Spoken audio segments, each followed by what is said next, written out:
வணக்கம். இன்றைய மாவட்ட செய்திகள். நீலகிரி மாவட்டம் 55% வனப்பகுதி மிகுந்த மாவட்டம். இங்கு வனவிலங்குகள் அச்சுறுத்தல் உள்ளது. எனவே வனப்பகுதிகளில் அமைந்துள்ள ஓட்டுச்சாவடிகளுக்கு வனத்துறை மூலம் கூடுதல் பாதுகாப்பு வழங்கப்படும்.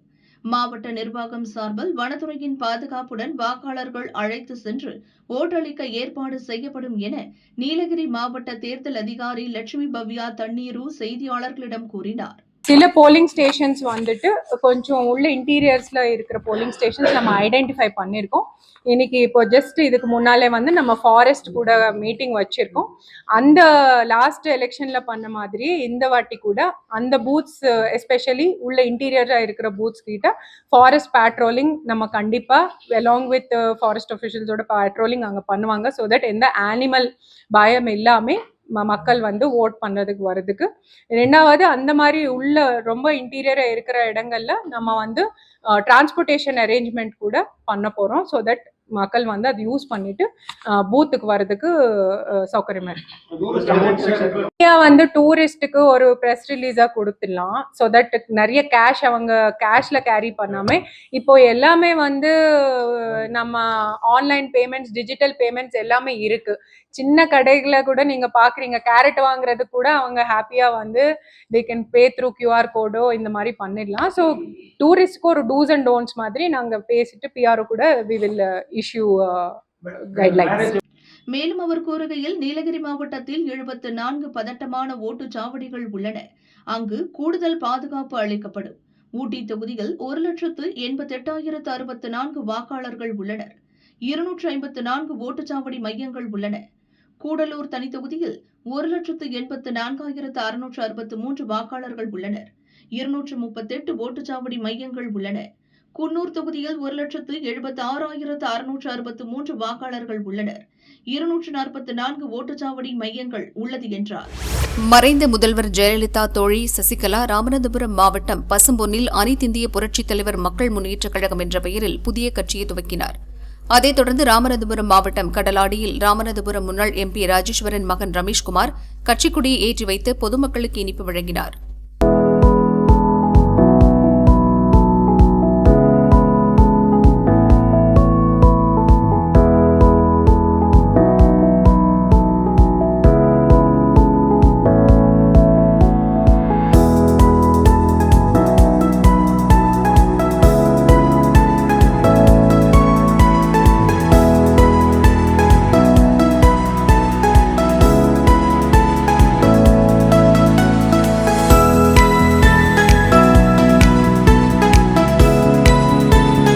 சென்னை OMR சாலை துரைப்பாக்கம் பகுதியில் ஏழைகள் அதிகம் வசிக்கும் அண்ணா நகர் உள்ளது. இங்குள்ள 8வது தெரு, பல்லவன் தெருக்களில் சுமார் 200 குடும்பங்கள் 35 ஆண்டுக்கும் மேலாக வசித்து வருகின்றன. வீட்டு வரி முதல் அனைத்து வரிகளையும் செலுத்தி வரும் இவர்கள் அங்கு வசிப்பதற்கான அனைத்து ஆவணங்களையும் வைத்திருப்பதாக கூறுகின்றனர்.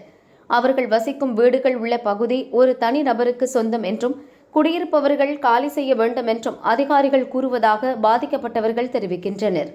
35 ஆண்டாக இதே இடத்தில் வாழும் எங்களிடம் இந்த இடத்தை நாங்கள் வாங்கிவிட்டோம், நீங்கள் காலி செய்துவிட்டு வெளியேறுங்கள் என்று சிலர் தொடர்ந்து எங்களை மிரட்டி வருகின்றனர். வரும் சட்டசபை தேர்தலில் நாங்கள் நோட்டாவுக்கே ஓட்டு போடுவோம். அரசியல் கட்சிகளை சேர்ந்தவர்கள் யாரும் எங்களிடம் ஓட்டு கேட்க வரக்கூடாது என்று பாதிக்கப்பட்டவர்கள் தெரிவிக்கின்றனர். ஸோ என்ன பிரச்சனைனா, இப்போ டெமோக்ரஸின்றது ஒரு of the people, by the people, for the பீப்புள்னு நம்ம புக்ல தான் படிச்சிருக்கோம். அதோட அர்த்தம் என்னன்னா, அரசாங்கன்றது மக்களுக்காக தான், அது ஒரு தனிப்பட்ட மனுஷனுக்காக இருக்கக்கூடாது. இங்க வந்து பாத்தீங்கன்னா 30-35 வருஷமா 200க்கும் மேற்பட்ட குடும்பங்கள் வந்து வசிச்சுட்டு இருக்காங்க. ஒரு குடும்பத்திலயும் ஒரு அட்லீஸ்ட் ஒரு 4 ஓட்டாவது இருக்கும். அப்படி கணக்கு பண்ணோம்னா ஒரு 400க்கும் மேற்பட்ட ஓட்டுகள் இருக்கு. இப்ப இந்த போர்டு வச்சதுக்கான அர்த்தம் என்னன்னா, இங்க 30-35 வருஷமா வச்சுட்டு இருக்காங்க. அவங்களுக்கு எல்லா உரிய ஆவணங்கள் இருக்கு. Ration card, Aadhaar card, voter ID and அதுக்கான உரிய லேண்ட் வரி அண்ட் வாட்டர் டாக்ஸ் எல்லாமே பே பண்ணிட்டு இருக்காங்க. பட் இப்போ ரீசெண்டா ஒரு 4 வருஷத்துக்கு முன்னாடி தான் ஒரு தனிப்பட்ட மனிதர் வந்து இங்க பட்டா கிளைம் பண்ணியிருக்காருன்ற மாதிரி கேள்விப்பட்டாங்க. 2021 நாகார்ஜுனான்றவர் வந்து பட்டா பண்ணியிருக்காரு. 30-35 வருஷமா இங்க மக்கள்ங்க இருக்காங்க. ஆனா எப்படி ஒரு தனிப்பட்ட மனிதர்னால, அதுவும் கொரோனா டைம்ல வந்து அதாவது பட்டா பதிவு பண்ணாருன்றது எங்களுக்கு தெரியல. இங்க நிறைய மக்கள் வந்து பாத்தீங்கன்னா கேஸ் போட்டிருக்காங்க. தனிப்பட்ட இதுல குரூப்பாவும் போட்டிருக்காங்க, இண்டிவிஜுவலாவும் கேஸ் ஃபைல் பண்ணிருக்காங்க. அந்த கேஸும் போயிட்டு இருக்கு. பட் ஸ்டில் பாத்தீங்கன்னா என்னோட வீடு மட்டும்தான் ஸ்டார்ட் பண்ணாங்க. அதாவது அன்அப்ரூவ்டு லேண்ட், அன்ஆத்தரைஸ்டு லேண்டுன்னு சொல்லி கார்ப்பரேஷன் டிபார்ட்மெண்ட்ல இருந்து ஒரு ஏஇயா வந்து நோட்டீஸ் ஒட்ட ஆரம்பிச்சாங்க. நாங்க இங்க இத்தனை வருஷமா எல்லாரும் வசிச்சுட்டு இருக்கோம், இடம் வாங்கி இத்தனை வருஷம் ஆகுது, எங்க கிட்ட இத்தனை உரிய ஆவணங்கள் இருக்கு, எப்படி நீங்க வரலான்னும் போது எங்களுக்கு அது தெரியாது, என்ன வந்தாலும் நீங்க கேஸ் கோர்ட்ல பாத்துக்கோங்க, இது வந்து ஒருத்தர் இண்டிவிஜுவல் வந்து கிளைம் பண்றாருன்னு சொன்னாங்க. அந்த ஒரு கிளைம் பண்ற இண்டிவிஜுவலை இதுவரை இங்க இருக்கவங்க யாரும் நேர்ல பார்த்தது கிடையாது, நேர்ல வந்தது கிடையாது, எப்படி வந்து எங்க இருக்காருன்னு கூட தெரியாது, அப்படி ஒரு பர்சன் எக்ஸிஸ்டான்னு கூட எங்களுக்கு தெரியல. ஸோ இப்படி இருக்க பட்சத்துல வந்து பாத்தீங்கன்னா 4 வருஷத்துக்கு முன்னாடி வந்து group of police and AE எல்லாரும் வந்து என்னோட வீடை சீல் வைக்க வந்தாங்க. அப்ப பாத்தீங்கன்னா என் தம்பி படிச்சுட்டு இருக்கான், நான் படிச்சுட்டு இருக்கேன், என் அம்மா வீட்டு வேலைக்கு போறாங்க, அப்பா ரிட்டையர்ட் ஆயிருக்காரு. நாங்க இத்தனை பேர் இருக்கும் போது என்ன நடக்குதுன்னே எங்களுக்கு அப்ப புரியல. எங்க ஒரு வீடை மட்டும்தான் வந்து அப்படி ரொம்ப டார்ச்சர் பண்ணி வலுக்கட்டாயம் பண்ணி வெளியில இழுத்தாங்க. என் அம்மாக்கு நெஞ்சு வலி வந்தது. ஸோ இவ்வளோ கோத்ரூ பண்ணோம் நாங்க அந்த டைம்ல. அப்ப நாங்க கேஸ் ஃபைல் பண்ணியிருந்தோம். சொல்ல போனீங்கன்னா நாங்க கேஸ் கூட ஃபைல் பண்ணாம இல்ல. அண்ட் தென் இப்போ ரீசெண்டா பாத்தீங்கன்னா செகண்ட் சாட்டர்டே, அதுவும் ஒரு லீவ் அன்னைக்கு எப்படி திரும்பவும் வந்தாங்கன்னு தெரியல. அத்தனை group of police and AE வந்து திரும்பவும் அன்ஆத்தரைஸ்ட் லேண்ட், அன்அப்ரூவ்டு லேண்ட்றாங்க.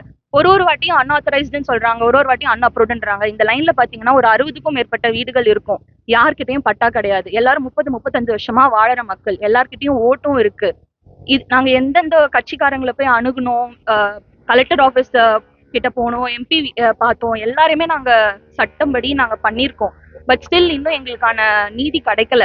அதனாலதான் இங்க இருக்க எல்லா மக்களும் சேர்ந்து இந்த மாதிரி நாங்க நோட்டீஸ் வச்சிருக்கோம்.